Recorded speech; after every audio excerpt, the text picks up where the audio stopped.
யார் கேட்டா? இவங்களை யார் கேட்டா? நான் ஃபர்ஸ்ட் ஓசி பஸ் வேணும், நாங்க வந்து பிச்சை எடுத்துட்டு இருக்கோம், எங்களுக்கு பஸ்ல போறதுக்கே முடியல, நாங்க நடந்து போயிட்டு இருக்கோம், வேணும் நாங்க கேட்டோமா? என்ன சொல்லுது கேட்டீங்கன்னா, அரசின் இலவச பேருந்துகள்ல பயணம் பண்றவங்க ஓசி பஸ்ல போறாங்களாம். மாதம் 1000 ரூபாய் மகளிர் உரிமை தொகை வாங்குறவங்க எல்லாம் பிச்சை எடுக்கிறாங்களாம்.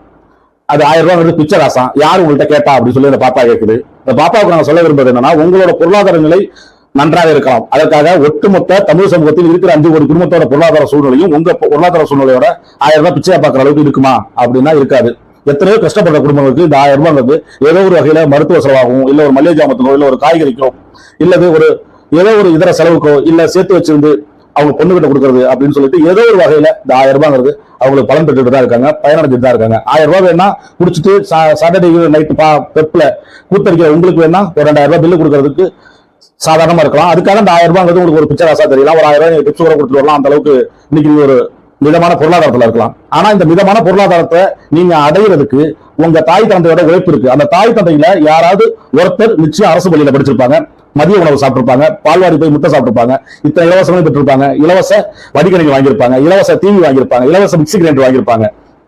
இப்படி எது அத்தியாவசியமான இன்ஃப்ராஸ்ட்ரக்சர், எது அத்தியாவசியமற்ற இன்ஃப்ராஸ்ட்ரக்சர், அதாவது சோசியல் இன்ஃப்ராஸ்ட்ரக்சர் அப்படிங்கிறத பார்த்து காமராஜ் ஆட்சி முதல் இன்று இருக்கின்ற ஸ்டாலின் ஆட்சி வரை செய்ததோட விளைவுதான் தமிழ்நாடு இந்த அளவுக்கு பொருளாதாரத்திலும் கல்வியிலும் முன்னேறி ஒரு நிலையான இடத்தை பெற்றிருக்கிறது. சும்மாலாம் இந்த இடத்துக்கு வந்துடல.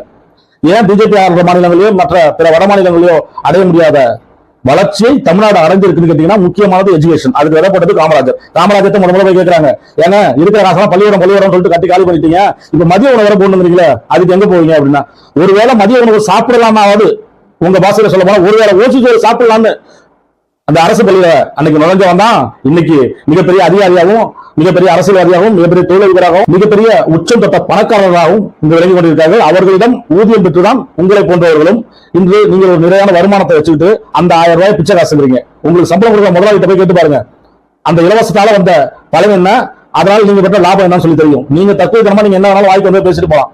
கற்று தேர்ந்தவர்கள், கற்று பயனடைந்தவர்கள், இதுக்கு முந்தைய சமூகத்தில் கேளுங்க, ஒரு 40 வயசு தாண்ட எல்லாருமே அரசு பள்ளியில மதிய உணவு சாப்பிட்டவங்க தான், சத்துணவு சாப்பிட்டவங்க தான். இன்றும் சத்துணவு பள்ளியில சேர்ப்பாதான் பால்வாடிகள் நடந்துட்டு இருக்கு. இதெல்லாம் எதுவுமே தெரியாம சும்மா வந்துட்டு நீங்க யாரோ ஒரு நடிகர் ஆதரிக்கணும், ஒரு கட்சி ஆதரிக்கணும், இல்ல ஏதோ ஒரு பிளாட்ஃபார்ம் நீங்க தூக்கி பிடிக்கணுங்கிறதுக்காக இங்க இருக்கிற அனைத்து நல்லதையும் நீங்க கெட்டதுன்னு சொல்லுவீங்க. அதை அப்படியே நாங்க ஏத்துக்கணும், நம்பணும், அதை நம்பிட்டு உங்களுக்கு ஓட்டு போட்டுவோம், அதனால நீங்க முதலமைச்சர் ஆகலாம் நினைக்கிறீங்க பாருங்க. இது பலிக்காது. இதை நாங்க நம்பணும் வேற நினைக்கிறீங்க பாருங்க. நீங்க ஒரு தனி உலகத்துல வாழ்ந்துட்டு இருக்கீங்க, நீங்க நம்பலாம், அது உங்களோட விருப்பம். உங்களுக்கு கடைசியா ஒண்ணு சொல்லிக்க விரும்புறது என்னன்னு கேட்டீங்கன்னா, முதல்ல அரசியலை படிங்க, அரசியலை கத்துங்க, அரசியல்ல பக்குவப்படுங்க. அதன் பிறகு நீங்க எங்களுக்கு பாடம் நடத்துங்க, அதை நாங்க கேட்டுக்கிறோம். உங்களுக்கே ஒண்ணும் தெரியல, நீங்க எங்களுக்கு இறக்கம் சொல்லலாமா?